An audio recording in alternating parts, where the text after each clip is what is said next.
ಮಂಡ್ಯ ಸೇರಿದಂತೆ ರಾಜ್ಯದಲ್ಲಿ ನೀವು ಕೊಟ್ಟಿರುವಂಥ ಒಂದೇ ಒಂದು ಪದದ ಮಿಸ್ಟೇಕ್ ಇವಾಗ ವೈರಲ್ ಆಗ್ತಾ ಇರುವಂಥದ್ದು ಆ್ಯಕ್ಚುಯಲ್ ಆಗಿ ಅಲ್ಲಿ ಹೇಳಕ್ಕೆ ಬಂದಿದ್ದೇನು ವಿಡಿಯೋದಲ್ಲಿ ಇರೋದಿಲ್ಲ. ಇಲ್ಲ, ಯಾರಾದರೂ ಸಹಿತ ಆ ವಿಡಿಯೋವನ್ನು ಮೊದಲಿಂದ ಕೊನೆಯವರೆಗೂ ನೋಡಬೇಕು. ನಾನು ಜಾತ್ಯತೀತ ಜನತಾದಳದಲ್ಲಿ ಒಬ್ಬ ಸಕ್ರಿಯವಾಗಿರ್ತಕ್ಕಂಥ ಮುಖಂಡ.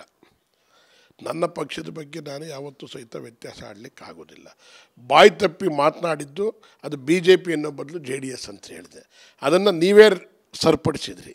ಇಲ್ಲ ಸರ್, ನೀವು JDS ಅಂತ ಹೇಳ್ತಾ ಇದ್ದೀರಿ, BJP ಅಂತ ಹೇಳಬೇಕಾಗುತ್ತೆ ಅಂತ.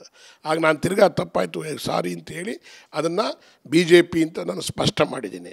ಅಂದರೆ ತಿಳಿಗೇಡಿಗಳು ಇದನ್ನೇ ಆ ಮುಂದಕ್ಕೆ ನಾನು ಮಾತಾಡಿರ್ತಕ್ಕಂಥದ್ದನ್ನು BJP ಅನ್ನೋದನ್ನು ಕಟ್ ಮಾಡಿ ಇದನ್ನು ವೈರಲ್ ಮಾಡಿದ್ದಾರೆ. ಆದ್ದರಿಂದ ನಮ್ಮ ನಾಯಕರುಗಳಿಗೆ ಮತ್ತು ಜಾತ್ಯತೀತ ಜನತಾದಳದಲ್ಲಿ ಇರ್ತಕ್ಕಂಥವ್ರಿಗೆ ನಮ್ಮ ಬಗ್ಗೆ ಎಷ್ಟು ಪ್ರೀತಿ ಇದೆ, ನಾವು ಆ ಪಾರ್ಟಿ ಬಗ್ಗೆ ಹೇಗಿದ್ದೀವಿ ಅಂತಕ್ಕಂಥದ್ದನ್ನ ಯಾರೂ ಸಹಿತ ಹೇಳ್ಕೊಡ್ಬೇಕಾಗಿಲ್ಲ. ನಾವು ಸ್ಪಷ್ಟವಾಗಿದ್ದೀವಿ. ತಿಳಿಗೇಳಿಗಳು ಇಂಥ ಕೆಲಸಗಳನ್ನೆಲ್ಲ ಪ್ರತಿಯೊಂದು ಹಂತದಲ್ಲೂ ಮಾಡ್ತಾರೆ. ಜನ ಇದನ್ನು ಎಚ್ಚೆತ್ತು ತಿಳ್ಕೊಬೇಕು ಅಂತ ಹೇಳಿ ಈ ಸಂದರ್ಭದಲ್ಲಿ ಮನವಿ ಮಾಡ್ತೀವಿ.